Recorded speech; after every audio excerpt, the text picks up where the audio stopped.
Hola a todos, ¿cómo están? Les habla su amigo Edgardo Garrido Pérez, doctor en ecología y licenciado en biología, graduado en la Universidad de Panamá. Un poco más tranquilo acá en Italia, después de el empujón de la primera ola de la tristemente célebre pandemia del COVID-19 y ahora ya entrando en la segunda. Eh, a unos tiempos, vamos, un poco anticipados con respecto a los que se dan en el continente americano, pero es un buen momento para compartir con ustedes algunas vivencias, algunas reflexiones, han pasado muchas cosas. Quiero empezar hablándoles un poquito sobre el tema que se ha estado discutiendo mucho en Panamá y en otras partes sobre si deben o no deben tener derecho al matrimonio los homosexuales, las lesbianas y similares. Bueno, miren, yo creo que se comete una equivocación al evocar argumentos, entre comillas, biológicos sobre este asunto. Entonces hay quienes dicen que no puede ser porque los hombres tienen testículos y las mujeres tienen vacuna y eso es un hecho biológico y por eso no puede haber homosexualidad y ya eso es ser biólogo. Saber de órganos sexuales ya es ser biólogo. ¿Qué cosas tiene la vida? La biología incluye la célula, incluye los estudios de los niveles de la célula, niveles de órganos celulares, incluye los tejidos, los órganos, de los cuales los sexuales son solamente uno, pero también, óigame, no reduzcan ustedes la vida de una persona tan solo a sus órganos sexuales. Bonita vaina, pues no tenemos cerebro. Y cuando usted hace el amor con su mujer, no le besa la oreja porque la oreja no es un órgano sexual, por favor. No me hagan reír, me da mucha risa. Digan, eso sí, que su religión de ustedes en su libro sagrado es muy prohibitivo y que no tolera esas prácticas. Si su argumento es religioso, defiéndanlo con su libro sagrado en la mano. Pero no vengan a meter a la biología en esto porque la verdad es que les sale muy mal. El cerebro también es un órgano, la oreja también es un órgano. Y los seres vivos, incluidos los seres humanos, también viven en un contexto, en un medio ambiente que también es objeto de estudio de la biología. Así que no me vengan con el reduccionismo de pretender hacer pasar por biología una cosa que no lo es, una simple evocación pornográfica, ahora sí me atrevo a indicarlo, de los órganos sexuales de la gente como excusa para prohibirles que se casen. Por lo demás, esta discusión trasciende la biología y no es necesario tener dos doctorados como algunos de los que, como quien le habla, para definir esto. Basta con ser humano y tener un cierto sentido de la compasión. Oiga, ustedes no tienen un sentido de la compasión. Ustedes, su religión no les enseña a ser compasivos. Mire, vea, ustedes saben que el homosexual de por sí, si ya está en una práctica que tú consideras equivocada, así como tú hay mucha otra gente que lo considera equivocado o equivocada, si es lesbiana, transvesti, lo que sea.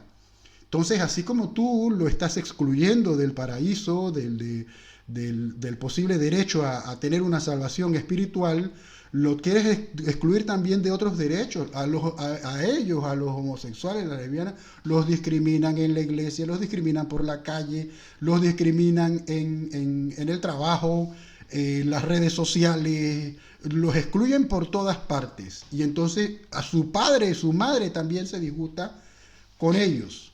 Y ellos conocen a otras personas con sus mismas características y resulta ahora que no tienen derecho a tener, a ver, si ellos hacen fortuna o ganan algún dinero y lo guardan en el banco y luego ese homosexual, esa lesbiana, se muere, ¿a quién quieres que le deje esa plata? ¿Quieres que te la deje a ti, que eres su primo, su hermano, su padre que lo está discriminando? Porque le estás prohibiendo que se case, le estás prohibiendo que adopte, vamos, para convivir con otra persona que no le discrimine. Entonces yo creo que hay que tener algo de compasión también. No es necesario ser experto en leyes, ni experto en biología, ni tener grandes títulos. Basta con ser humano, con tener algún sentido de piedad, de la compasión. Por lo demás, nadie está diciendo que sea una obligación que tú te cases con un homosexual, pero si tienes dudas de tu hombría, pues ni modo. Yo no tengo ningún inconveniente en que así sea tu situación, pero no te pongas tampoco a criticar a los demás. Más bien, debes tener un poquitín de compasión. Otro hecho que ha ocurrido y que pienso que a nosotros los panameños nos puede enseñar muchas cosas son las protestas que se dan en países como Costa Rica. Y el triunfo de Luis Arce Catacora en las elecciones de Bolivia. En Bolivia hubo un golpe de Estado. En Bolivia, hablando de Biblias, hablando de Biblias, agarraron unos locos fundamentalistas religiosos, agarraron la Biblia en la mano, cosa con la que yo no sé si Dios estará de acuerdo, y dieron un golpe de Estado, hicieron una masacre en la población de Sencata, casi matan al presidente que había sido elegido en primera ronda, Evo Morales. Se montaron en motocicletas y empezaron a corretear gente, usaron lenguaje racista contra los indígenas, las mujeres indígenas, etcétera, en un país con mayoría indígena, y esa gente defiende la democracia. Lo hizo en nombre de la democracia y nosotros tenemos que creerle. Y ahora lo defienden periodistas que son defensores de la democracia porque a ellos les pagan para defender la democracia de los racistas, de los discriminadores. Y entonces dicen que hay que oponerse a la llegada del comunismo, pero si este problema es más viejo que el comunismo, este es un problema racial, de discriminación, de despojo territorial a los indígenas, también en Panamá, la gente como nosotros, pues, lo hemos despojado de su territorio, aunque yo no me incluya, pero nuestros antepasados españoles, o mejor dicho, ya después de la independencia, ya no era España, fuimos nosotros, eran gobiernos nuestros, con gente nuestra, que ya no pertenecían ni tributaban a la corona española, se dedicaron a seguirle quitando la tierra. Y cuando yo era un muchachito en los años 70 todavía en la provincia de Chiriquí, que todo el mundo la consideraba tierra monte adentro, ahí todavía estaba en marcha el proceso de entrega estatal de tierras a personas que se la quitaban a los indígenas con la excusa de que los indígenas no trabajaban la tierra, lo cual es mentira. Lo que pasa es que ellos practican una agricultura rotativa, muy sabia, porque la tierra se cansa muy rápido. Pero entonces esos territorios en los que ellos podían hacer eso se los quitaron. Y todavía hasta el sol de hoy se los quitan a sangre y fuego y meten bulldozers y aparatos allí para hacerles daño y para quitarles la tierra. También hay que tener un poco de compasión allí, porque han intentado evangelizarlos a la fuerza aún en pleno siglo XXI. Pero resulta que en Bolivia el candidato Luis Arce Catacora ha ganado las elecciones y ahora resulta que la gente del MAS, de Evo Morales, que ha triunfado, no falta quien diga que ellos son unos perseguidores, Dios mío. Dios mío, pero si nos mataron a ellos, por favor. Pero bueno, la vergüenza de verdad que no tiene límites, o mejor dicho, la desvergüenza no tiene límites. Y eso tiene una explicación. ¿Por qué personas como Donald Trump utilizan un lenguaje racista? ¿Por qué los racistas en Estados Unidos, en Panamá, en la propia Bolivia, manifiestan descaradamente expresiones racistas, discriminatorias, violentas inclusive, y luego hablan de democracia cuando son ellos los que están violentando los derechos de las otras personas? ¿Y por qué ellos pretenden que se los tenemos que aguantar? La explicación es muy simple, porque son gente que vive todavía en el siglo XVI, son gente con el cerebro de la época colonial, y los españoles perdieron la guerra de independencia, y ahora desde entonces, y los ingleses también en Estados Unidos, pero nosotros todavía no hemos cumplido la misión de quitarnos de la cabeza esa mentalidad, y por eso es que hay gente que incluso gente que uno conoce y que uno considera sus amigos y gente respetuosa, todavía se creen que uno les tiene que aguantar patanerías, ¿no? Y entonces hablan de choro de no sé qué, negro de tal, y la Biblia y la vaina. No es por ahí. Pero sí también pienso que podemos tener un tercer tema de reflexión aquí. Podemos comparar tres países para entendernos mejor, a ver nosotros como panameños qué podemos aprender. Yo estuve, y más, a mí no me lo contaron, yo estuve en el Brasil de Lula, de Dilma Rousseff, de Lula. Yo estuve allí en una universidad, yo enseñé por un breve periodo allá en una universidad, hice una pequeña investigación allí y logré sacar una publicación en una revista arbitrada. Y no fue que a mí me lo contaron. En el gobierno de Lula y Dilma Rousseff, los negros estaban estudiando en las universidades, se habían graduado en las universidades, adquirieron títulos de doctorado, se convirtieron en profesores universitarios de muy alto nivel, y yo tuve el placer, el honor de trabajar con algunos de ellos y aprender mucho de ellos. Son los mejores etnobiólogos y biólogos que he conocido en mucho tiempo. En Panamá no es que los tengamos de baja calidad, pero ellos allá, las personas con ese mismo color de piel en su mayoría en Panamá estaban muy mal en la misma época, simultáneamente, estaban buscando comida entre los basureros, estaban viviendo muy mal, condenados a la drogadicción, tratando de ver algunos en una degradación cultural que los llevó al sicariato y también a las otras personas de otros colores de piel, pero que tampoco tuvieron las mismas oportunidades. Entonces no es verdad que el gobierno de Lula, de ladrones y lo que sea, bueno, yo no sé, a mí que me den las pruebas, yo soy científico, yo no soy periodista para enjuiciar, ni lector de periódicos ciego para condenar sin pruebas. Pero en cambio lo que sí vi con mis propios ojos fue eso. Profesores universitarios que en otros gobiernos nunca hubieran tenido la posibilidad de convertirse en tales. También en el Ecuador, a mí tampoco me lo contaron. Yo fui a trabajar como profesor en una universidad allá. Una universidad fundada por el presidente Rafael Correa, me quito el sombrero. A ese tipo hasta le tiraron basura en la calle. Unos opositores de la ultraizquierda como la que tenemos en Panamá. Y la gente de derecha lo detestaba y hablaban mucha porquería y todavía decían que el tipo no respetaba la libertad de expresión, pero si todo el mundo estaba hablando mal de él por la derecha. Pero en cambio él escuchaba mucho a su pueblo. Y yo tampoco voy a decir que su gobierno haya sido perfecto. Mis estudiantes están más habilitados que yo, mis estudiantes ecuatorianos, pues, para juzgar eso, qué se hizo mal, qué se hizo bien durante el gobierno de Rafael Correa. Pero yo en mi calidad de panameño sí les tengo que decir una cosa, y no fue que me lo contaron. Yo crecí en un barrio muy fregado y diagonal a mi casa una familia más africana, la única familia más africana que la mía. Y en mi barrio yo vi a muchas personas de diferentes familias que no tuvieron oportunidades, que cayeron en la droga, cayeron en la degradación personal, física.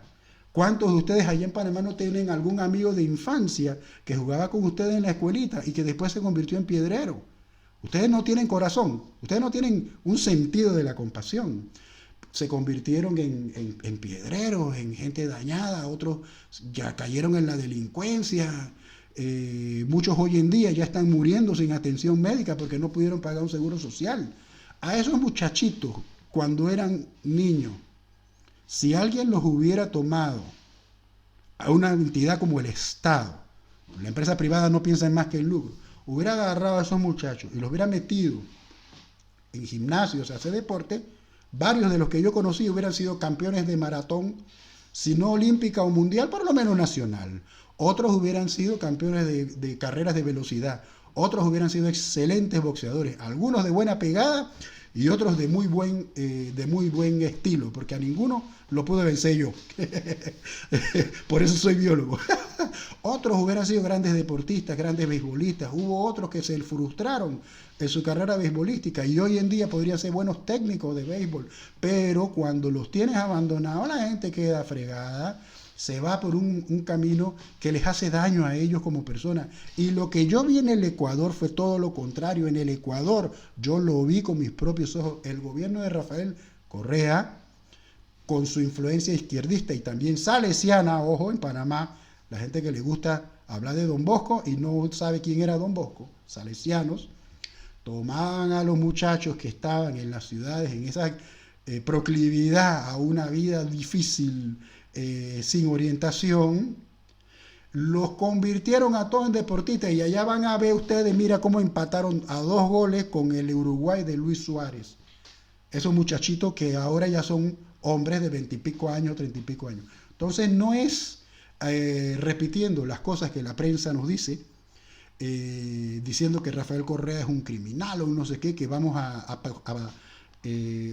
demostrar ningún tipo de sabiduría. Yo creo que hay que buscar las evidencias y además no hay que andar por ahí jugando al inquisidor cuando en tu propio país ocurre que no hay soluciones a los problemas sociales, mientras que en otros sí la hay. Y esto ayuda a explicar por qué personas como Luis Arce Catacora han ganado las elecciones.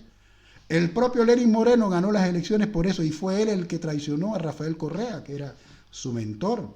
Algo que en Ecuador les tocará aprender, porque la verdad es que en Panamá no hemos visto esos gestos de traición tan recurrentes que aparecen en la historia ecuatoriana. A nosotros nos traicionaron a Victoriano Lorenzo, pero el pueblo entero lo sigue venerando y la traición se la tuvieron que hacer calladito porque el pueblo lo hubiera defendido a Victoriano Lorenzo, mientras que en el caso de Eloy Alfaro, y ahora más reciente del propio Rafael Correa, hubo más polémica, hubo más discusión, pero bueno, todo el mundo tiene algo que aprender y en Panamá nosotros tenemos que aprender a organizarnos, porque si hay algo en lo que los ecuatorianos ganan, es que ellos sí se saben organizar. También los bolivianos han resistido un golpe de Estado, una cosa fatal, unas matanzas, un conato de guerra civil, que era lo que les querían imponer, y ahora pues Luis Arce Catacora ha refrendado con su victoria el triunfo de Evo Morales también en primera ronda ocurrido en el pasado. Está por verse si el gobierno de un amigo a quien no he podido conocer, como Arce Catacora, nunca lo he conocido, ¿no? Su gobierno podrá hacer las cosas bien o no. Y también si a Andrés Arauz allá en el Ecuador las cosas le van a salir bien o no, eso ya es harina de otro costal, pero sí quiero rescatar que para nosotros en Panamá tenemos muchas cosas que aprender. Tenemos que aprender a dejar de ser racistas. Tenemos que aprender a no dejarnos llevar por lo que dice la prensa y a utilizar un poco más la búsqueda de evidencias. Tengo videos en los que explico los métodos con los que usted mismo puede ir aprendiendo por su medio y por su cuenta, y por lo tanto yo les dejo esta explicación aquí. Entonces ya saben, cero a la homofobia. Mira, si la ley no te obliga a casarte con un homosexual, pero a los homosexuales se les niega el derecho a casarse y negarles el derecho a casarse, significa decirles que todas aquellas personas que no los aman, ellos tienen que dejarle su herencia cuando se mueren. Eso no puede ser. Y aprender a no andar por ahí de racista ni de homófobo, ni nada de eso. Por los demás hay elecciones que vienen y elecciones que van.